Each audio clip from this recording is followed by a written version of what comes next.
Setelah Amerika Serikat meluncurkan serangan ke fasilitas sipil, Iran membombardir fasilitas militer AS di negara sekutunya. Tak hanya itu, kapal sekutu Amerika juga menjadi target hantaman rudal Iran. Kami akan diskusikan ini bersama dengan para narasumber terkait serangan beruntun Iran pasca serangan fasilitas sipil oleh Amerika Serikat. Bergabung sebagai narasumber pada sore hari ini, dosen International Institute for Islamic Studies Qasem Muhammadi dan praktisi sekaligus pengajar hubungan internasional dari Synergy Policies Dina Praptora Harja. Selamat sore semuanya dengan Tifal di sini. Selamat sore, Mas Tifal. Selamat sore. Terima kasih semua sudah bergabung dalam diskusi kami kali ini. Bung Qasem, kalau kemudian ada langkah dari Iran untuk membalas serangan AS ini, apa pesan yang sebetulnya mau ditujukan? Iya, selama beberapa hari terakhir Amerika telah mulai menyerang infrastruktur di selatan Iran seperti bandara dan jembatan, bahkan pusat-pusat terlarang termasuk satu rumah sakit untuk anak-anak penderita kanker dihantam sekitarnya. Bahkan salah satu jembatan yang terkena serangan menyebabkan 2 mobil milik warga tak bersalah hancur dan 6 orang yang berada di dalamnya gugur. Juga dalam serangan terhadap sebuah antena pemancar televisi, seorang perempuan juga tewas dan tangan anaknya yang baru berusia 1 tahun ikut terputus. Ya ini apa yang selama beberapa hari yang lalu itu terjadi di kawasan. Akan tetapi kenapa itu dilakukan oleh Amerika Serikat? Saya kira mereka ada 4 mungkin kemungkinan. Satu, operasi darat, yakni mereka seandainya mereka mau bermaksud menyerang selatan dalam waktu dekat, mereka mencoba menyerang pusat-pusat militer dan logistik untuk mempersiapkan kondisi serangan darat. Tapi opsi ini sepertinya tidak mungkin pada saat ini karena sangat panas sekarang ini di kawasan kami ini, dan karena jumlah pasukan Amerika Serikat yang berada di sini agak sedikit dan logistiknya juga terbatas untuk mendukung serangan darat. Tetapi jika hal ini berlanjut selama mungkin minimalnya 2 bulan lagi, maka kemungkinan ini akan pesat. Dan kondisi Iran saat ini bagaimana, Bung Qasem? Ya, kalau kondisi secara umumnya di seluruh Iran alhamdulillah aman. Ya pasti serangan-serangan itu terjadi di bagian selatan Iran, di beberapa provinsi yang berada di sekitar Selat Hormuz itu, termasuk Hormozgan, Bushehr, provinsi Fars, di mana itu ada pangkalan-pangkalannya Iran itu yang menguasai Selat Hormuz. Ya, tapi kalau secara keseluruhan dan umumnya ya Iran alhamdulillah aman. Oke, dan ini fasilitas sipil termasuk jembatan ikut disasar jadi target yang dilancarkan Amerika Serikat. Mengapa jembatan ini yang disasar begitu? Sejauh mana Anda menganalisis itu, Bung Qasem? Ya, menurut saya ya ada mungkin beberapa kemungkinan. Kemungkinan pertamanya saya sudah jelaskan. Mungkin mereka mau menyerang dari serangan darat, mereka mungkin mau luncurkan dan mulaikan. Tapi ada mungkin opsi ataupun mungkin ada kemungkinan lagi, contohnya ada kemungkinan bahwa upaya untuk memblokir jalur logistik angkatan laut militer Iran yang telah memblokir Selat Hormuz, artinya dengan menyerang jalan-jalan, jembatan-jembatan, Amerika Serikat mencoba mengganggu pengelolaan dan dominasi kekuatan militer Iran atas Selat Hormuz. Juga ada satu kemungkinan lagi, yaitu juga saya kira mungkin itu nampaknya mungkin itu alasannya, yaitu dan mereka mau menciptakan tekanan sosial dan ketidakpuasan publik di Iran, terutama di selatan Iran, di bagian selatan Iran. Karena Amerika Serikat pasti tidak dapat membuka Selat Hormuz itu secara militer. Itu sudah terbukti selama 5 bulan terakhir ini. Jadi dia mencoba untuk menekankan rakyat, dan rakyat akan menekankan pemerintah sehingga Iran menghentikan perlawanan. Oke, Iran sudah menyasar Kuwait, Mbak Dina, kemudian Qatar. Ini tidak tertutup kemungkinan sekutu AS lainnya juga akan disasar. Sejauh mana Anda membaca peluang sekutu AS lainnya yang kemudian bakal ditargetkan Iran nanti, Mbak Dina? Yang pasti eskalasi sulit dihindarkan ya dalam situasi yang sekarang. Kalau dilihat dari dalam negeri Amerika Serikat sendiri, pasti Iran akan sudah membaca bahwa di dalam negeri Amerika Serikat sendiri itu terjadi waktu yang semakin sempit untuk Donald Trump melakukan aksi yang bisa membuktikan pada masyarakat Amerika Serikat bahwa langkah yang selama ini diambil untuk menyerang Iran adalah menghasilkan kemenangan. Karena itulah yang terus-menerus berusaha disampaikan oleh Trump menjelang pemilu sela di Amerika Serikat bulan November kemarin. Fakta baru yang muncul dari Amerika Serikat adalah bahwa beban energi untuk masyarakat Amerika Serikat memang semakin buruk dan dampaknya itu adalah menggerus masukan atau income buat rata-rata orang Amerika 500 sampai 1.100 US dollar per keluarga, per household, per rumah tangga. Dan kendala yang lain di situ kemudian menunjukkan bahwa akhirnya para pendukung di Partai Republikan pun tidak sepenuhnya sekarang full support buat Trump. Sudah mulai nampak ada perpecahan di kubu Demokrat. Jadi kubu Demokrat mulai makin kelihatan, ada yang memang di grup Make America Great Again, jadi yang memang fanatik sekali pada Trump, dan ada yang Republikan pada umumnya tapi tidak pro terhadap individu Trump. Okay. Nah, untuk kelompok Republikan yang tidak pro pada Trump ini, jumlah yang anti terhadap Trump itu makin meningkat.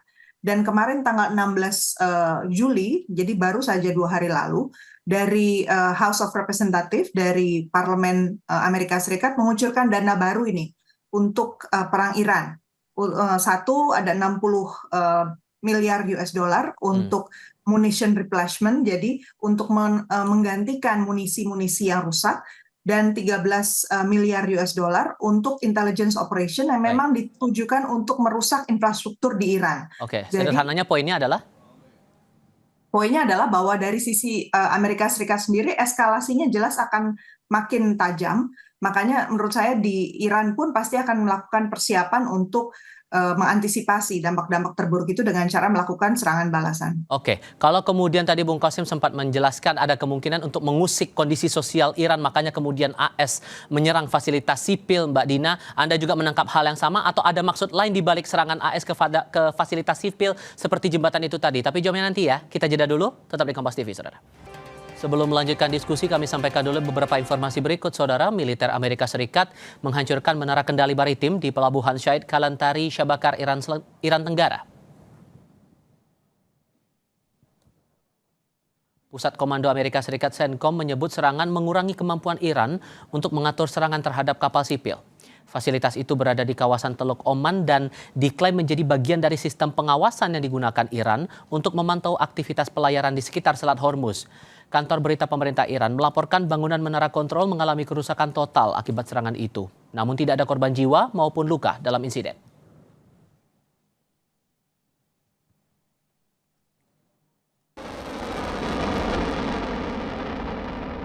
Sementara itu, penasihat senior pemimpin tertinggi Iran menegaskan Tehran akan segera memasuki fase operasi ofensif besar-besaran dan skala penuh jika serangan Amerika Serikat terus berlanjut selama 2 atau 3 hari lagi.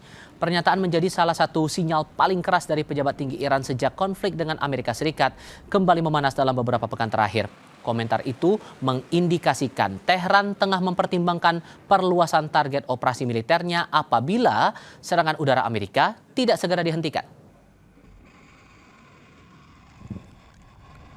ما اگر در 2-3 روز آینده آمریکایی‌ها جنگ رو ادامه بدن وارد مرحله تهاجمی و انهدامی کامل خواهیم شد. یعنی چی؟ یعنی دیگه مقابله به مثل رو اکتفا نمی‌کنه. هیچ مرز سیاسی در مقابل نیروهای تهاجمی ایران دیگه امنیت ندارد. Melanjutkan diskusi lagi Mbak Dina, dari pertanyaan saya sebelumnya, AS coba menyerang fasilitas sipil seperti jembatan sebatas untuk mengganggu kegiatan sosial atau sektor sosial, atau ada hal lain yang coba disasar sebetulnya? Satu yang pasti adalah bahwa Amerika Serikat dalam waktu yang sesingkat-singkatnya, dalam kurang dari 2 bulan ke depan, dia punya target untuk menciptakan destruksi yang masif di Iran. Karena dengan dana yang terakhir ini, kelihatannya dari sisi Amerika Serikat polarisasi antara Republikan dengan Demokrat semakin tajam, sehingga kemungkinan dana keluar lagi dalam jumlah besar untuk perang ini itu bisa lebih sulit kalau sudah melampaui bulan Agustus. Jadi dalam waktu singkat-singkatnya dia akan melakukan meningkatkan cost atau biaya dan juga kerusakan, sehingga Iran akan semakin sulit untuk melakukan perlawanan. Kalau tadi Bung Kasim menyebutkan bahwa kemungkinan ada ground operation, saya lihat juga yang mesti diantisipasi dan ada berita yang beredar itu adalah seputar menghubungkan US Fifth Fleet ya, yang biasanya untuk memantau pergerakan di laut di daerah Persia, itu sekarang sudah mulai dihubungkan dengan pangkalan udara di di Israel, Ofda Air Base di daerah Gurun Negev. Jadi kalau itu memang terhubung, kita juga bisa lihat bahwa serangan-serangan udara akan makin marak nampak untuk menghancurkan wilayah-wilayah yang memang dianggap punya potensi untuk mengirimkan misil dari sisi Iran. Jadi situasinya semakin panas, Mas Tifal. Dan apakah negara-negara sekutu AS akan coba menyerang Iran untuk melawan serangan Iran saat ini? Kalau potensi tentu bisa saja terjadi, yang kemungkinan besar itu karena miskalkulasi atau komunikasi yang kurang lancar di antara Iran dengan para sekutu di Teluk. Sejauh saya melihat selama ini sebenarnya dari pihak Iran itu berusaha untuk memberikan sinyal bahwa serangan itu bukan ditujukan kepada negara-negara Teluk, tetapi kepada fasilitas Amerika Serikat dan untuk melemahkan Amerika Serikat, sehingga perangnya menjadi perang atrisi. Targetnya itu sebenarnya. Jadi tergantung komunikasi antara Iran dengan negara Teluk. Oke, Bung Qasim, Iran akan menyasar negara sekutu AS yang mana lagi setelah ini? Iya, kalau beberapa hari terakhir ini saya kira Iran sudah jelaskan bahwa tidak akan diam saja berhadapan serangan yang diluncurkan dari negara-negara tersebut. Ya pasti mereka bekerja sama-sama Amerika, minimalnya mereka memperbolehkan Amerika Serikat untuk untuk mempunyai lapangan untuk menyerang Iran. Dan oleh karena itu Iran juga sudah menyerang pangkalan-pangkalan yang berada, dan bahkan sebagian infrastrukturnya negara-negara tersebut itu diserang Iran minimal di 7 negara, yaitu Irak, Kuwait, Bahrain, Qatar, Yordania, Suria, dan Oman, dan menghancurkan sebagian besar peralatan militer Amerika Serikat, termasuk sistem rudal, radar-radar mereka, area penyimpanan drone, serta beberapa jet tempur dan tanker bahan bakar itu juga dihancurkan dalam serangan Iran itu.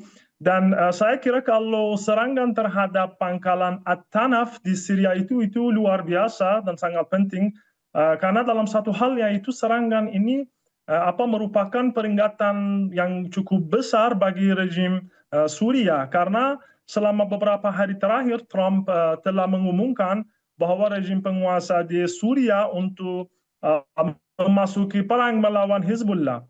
Dan Iran dengan serangan ini menunjukkan dengan serangan ini bahwa jika kelompok penguasa di Suria itu bertindak melawan Hizbullah, Iran juga siap untuk mendukung Hizbullah. Dan itu kita harus ketahui bahwa Iran itu sekarang membela diri. Itu bukan Iran yang memulai perang itu. Iran selama 1 tahun terakhir ini 3 kali berunding sama Amerika Serikat, dan dalam setiap kali tiga-tiganya diserang Amerika Serikat.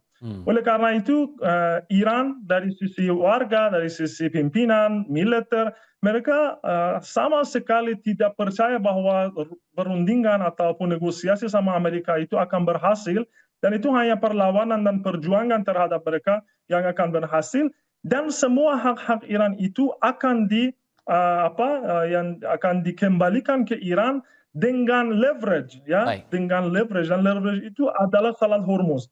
Jadi Iran tidak akan lepas tangan dari Salat Hormuz. Itu yang saya pasti, dan tidak ada keraguan. Konsensus di Iran itu bahwa Iran itu tidak akan lepas tangan dari Salat Hormuz. Oke, masalah Selat Hormuz ini yang lagi-lagi ngotot dari dua belah pihak, Mbak Dina. Kalau menurut Anda, apakah masih bisa ada penengah untuk menyelesaikan masalah ini? Apakah perlu Rusia atau Tiongkok turun tangan jadi penengah, atau malah PBB kita masih bisa berharap, atau ya justru malah akan sulit untuk bisa mencapai kata jalan tengah itu tadi? Sulit. Kalau dalam waktu 2 bulan ke depan, saya melihatnya karena determinasi dari Amerika Serikat atau kegigihan Amerika Serikat untuk pokoknya harus melakukan perusakan sebesar mungkin, secepat mungkin pada pihak Iran, berarti pintu negosiasi, pintu komunikasi untuk sementara itu akan tertutup.